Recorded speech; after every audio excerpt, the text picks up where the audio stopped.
जब मुसलमान लड़का और लड़की अपनी मस्जिद पे प्रेशर डाले कि उलमा को इकट्ठा करके नत्थी करो और उस उलमा की चेन को पार्लियामेंट हाउस पे पॉलिटिकल प्रेशर डालो, जिस तरीके से कोई बिल पास कराया जाता है और हक है जिस तरह, ये मुसलमान का काम है कि पॉलिटिकल एंटिटी बने, इस्लाम की दीवार की ईंट बने, रादर के एक डायरेक्शनलेस एक अच्छा इंसान बनना इस्लाम का काम नहीं है।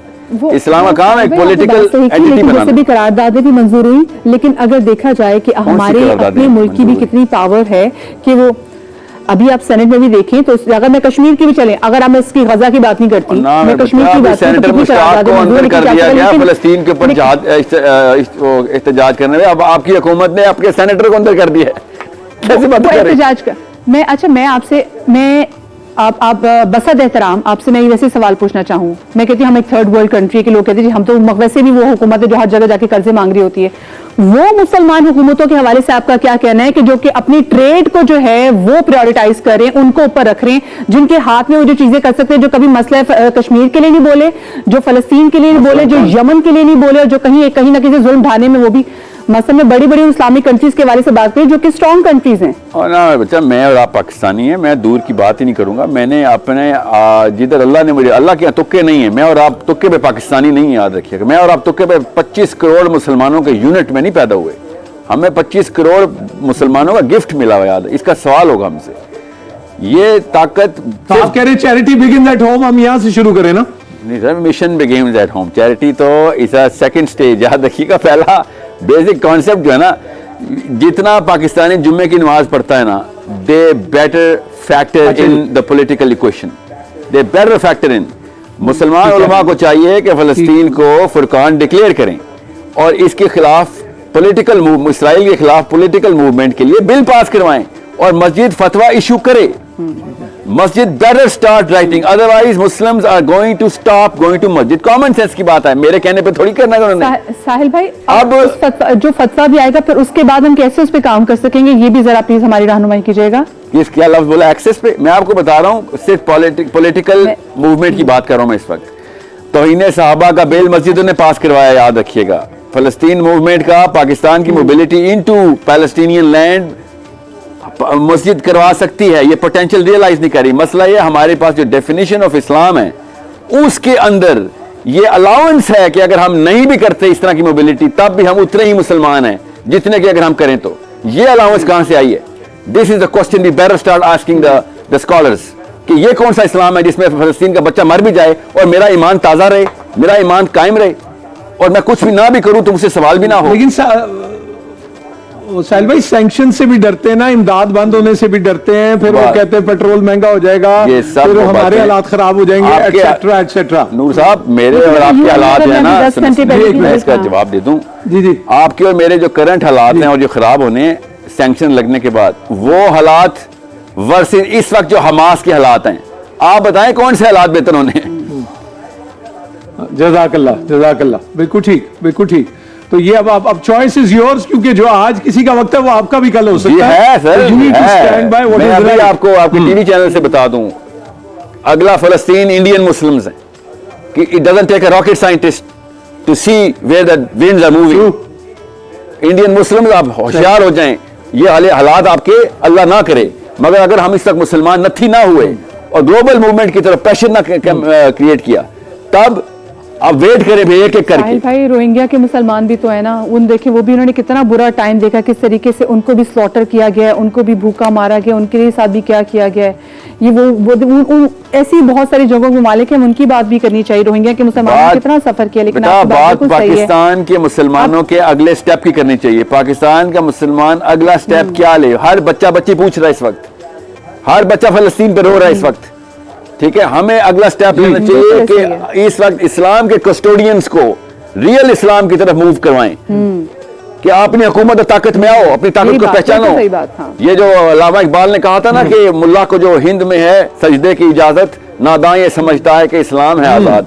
ये इन मुल्लाओं को जगाएं कि इस्लाम के नाम पे 2 नंबरी करना बंद करो। तुम्हें हमने कुरान दिया था, तुम्हें हमने जनाजे पढ़ाने के लिए नहीं कुरान दिया था। दुनिया पे फतह, अच्छा दुनिया को आपसे इजाजत लेने से पहले एक आखिरी बात पूछनी है। आप काफी इंटरेक्ट करते हैं यूथ के साथ, क्या सेंटिमेंट देखते हैं पाकिस्तान की यूथ का, यूनिवर्सिटीज में, कॉलेजेस में, मदरसों में, जिनसे आप on the brink sir, on the brink. याद रखिएगा, जब बाप, घर का बाप मौके के ऊपर गायब हो जाता है ना, तो उसके बच्चे फिर रिबेलियन करते ही करते हैं। इस वक्त इस्लाम की बारी आ गई हुई है। अल्लाह ताला ने ये टेस्ट नवाज शरीफ, इमरान खान पे नहीं डाला हुआ, ये टेस्ट उलमा पे डाला हुआ है फलस्तीन का। उन्होंने तो कभी कहा भी नहीं कि हम इस्लाम को रिप्रेजेंट करते हैं, समझे? सो इस वक्त घर का बाप अगर गायब हो गया तो यूथ ने मस्जिद के ऊपर से कॉन्फिडेंस खत्म हो जाएगा। ये लोग समझ नहीं, मैं पावर देना चाह रहा हूँ उलमा किराम को, उलमा किराम मेरे को छलांगे मारे कि तू मदरसे के खिलाफ की बातें कर रहा है। मैं चाह रहा हूँ मदरसा अपनी पावर को पहचाने। सही सही। अल्लाह आपको अपने हिफ्ज़-ओ-मान में रखे और इंशाल्लाह together we can make a difference. इंशाल्लाह हमारी नीयतें ठीक हो, इखलास हो तो हम अच्छा ही करेंगे। बहुत बहुत शुक्रिया साहिल भाई। लेकिन जो मैं बात करी थी, तो कोई दूसरे अल्फाज में कह दी कि जो कस्टोडियंस हैं, they should come forward and they should do, मतलब जिनकी आवाज मैटर। लेकिन वो बड़ी अहम बात ये कर रहे हैं, वो कह रहे हैं कि मस्जिद जो है और जो मदरसा है, वो अगर आप नेटवर्क देखें तो वो सबसे क्रेडिबल वॉइस है। हाँ। लेकिन हम सवाल ये कि वहां तो इत्तेमाल बढ़े। अब जैसे सेनेटर मुश्ताक की वो बात कर रहे हैं, अगर एहतजाज करके दफा 144 की खिलाफ वर्जी होगी, वो अंदर हो गए, तो इसका मतलब है कि हम तो जरा, मेरे ख्याल से जमात इस्लामी के यहाँ पे जितने बड़े गाजा के लिए, फलस्तीन के लिए इज्तिमा हुए हैं, हमने उनको तो नहीं देखा, उनकी गिरफ्तारी में। ऐसा बात नहीं है कि जो उनके खिलाफ आवाज उठा रहा है, तो मैं इस बात को यहाँ पे निगेट करना चाहूंगी। किसी भी किस्म के बात, गलत बात मेरे प्लेटफॉर्म से जाए, मैं कभी भी नहीं चाहूंगी, माजरत के साथ भी। लेकिन हम देखें जमात इस्लामी कितने बड़े, उन्होंने हर जुमे को कितने बड़े इज्तिमा किए हैं। हमने तो नहीं देखी कि ऐसी की बात, स्पेसिफिकली अगर आप बोलते किसी जमात से, तो वो इस्लामाबाद में निकले होंगे ना जी, उनके तो और बहुत सारे लोगों ने किए हैं, तो ऐसी बात कहीं भी आपका मतलब हम वैसे घबराते डरते नहीं है किसी से, मतलब हमें कोई हमारे, आप देखिए दुनिया भर में, मतलब आपने टाइम स्क्वायर पे कभी इतना बड़ा इज्तिमा देखा है, इतना बड़ा प्रोटेस्ट देखा है आपने? यूके में, आपने लंदन में कभी आपने, उन्होंने किस तरीके से वहां की सर्विसेज जैम कर दी है, वहां पे ट्रैफिक पूरी जैम कर दी है, और यूथ इतने बड़े पैमाने पे निकली। But still at the end of the day हम तमाम तो लोग, अभी यूएन में भी देखिए, पाकिस्तान ने वहां पे भी जो सुबह, ये 10 अभी की बात कर रही हूँ मैं, आप अभी 10 घंटे पहले डॉन में ही एक जो खबर नशर हुई, उसमें जाके पढ़ भी सकते हैं कि कैसे यूएन में पाकिस्तान ने कहा कि जी सीज़फायर फौरन होना चाहिए। हम अपनी वक्त में तो काम कर रहे हैं, लेकिन वही बात, द कस्टोडियंस जो बड़े बड़े इस्लामी ममालिक के, जो कभी कश्मीर पे नहीं बोले, जो कभी रोहिंग्या के मुसलमानों पे नहीं, मतलब आप में से कितने लोग जानते हैं कि रोहिंग्या मुसलमानों का क्या हाल हो रहा है? आप यूएई, सऊदी अरब और उस हवाले से बात कर रहे हैं कि देखिए अपने ट्रेड टाइज, अपने ट्रेड टाइज को साइड पे करके ये सोचें कि हाँ हमने, और मैं यमन के भाइयों को भी मैं तस्करा ना करूं तो कितनी बड़ी ज्यादती की स्टैंड तो हुसी बागियों ने लिया हुआ जी, वो करते हैं और वो सारा वो सिलसिला, तो आप देखें ना, और लेकिन जो बड़े बड़े लोग खामोश बैठे हैं। तो मुसलमानों को सीखना होगा अपने माजी से, और अपने वो एक हुस्ने, मैं क्या कहूँगा, क्या एक शेर में आसान कर देती हूँ कि चिराग सबके बुझेंगे, हवा किसी की नहीं। तो ये जरा आप ज़हन में रखिएगा कि आहिस्ता आहिस्ता जो है वो नौबत कहाँ तक पहुंचेगी। खैर मूड थोड़ा बहुत चेंज करते हैं जी, हम जरा करते हैं किचन का रुख कर लेते हैं। वहाँ पे हमारे साथ नाजिया मौजूद है। अस्सलाम वालेकुम नाजिया। वालेकुम सलाम। कैसी, ठीक ठाक है? बिल्कुल ठीक ठाक, खैरियत से हूँ। नाजिया आज क्या बनाने जा रहे हैं हम, ये बताइए। आज मैंने जो बनाया है वो बनाया है हरे मसाले का टिक्का। और जो डाइट करने वाले हैं वो भी आराम से इसको खा सकते हैं, क्योंकि इसको सबसे पहले तो मैंने क्या किया कि चिकन के मैंने पीसेस बहुत बड़े तिक्के के पीस नहीं लिए, एक चिकन के तकरीबन 8 टुकड़े जो है, 8 पीसेस जो है वो करवा दिए, और उसके बाद काली मिर्च नमक में इसको बॉईल कर दिया।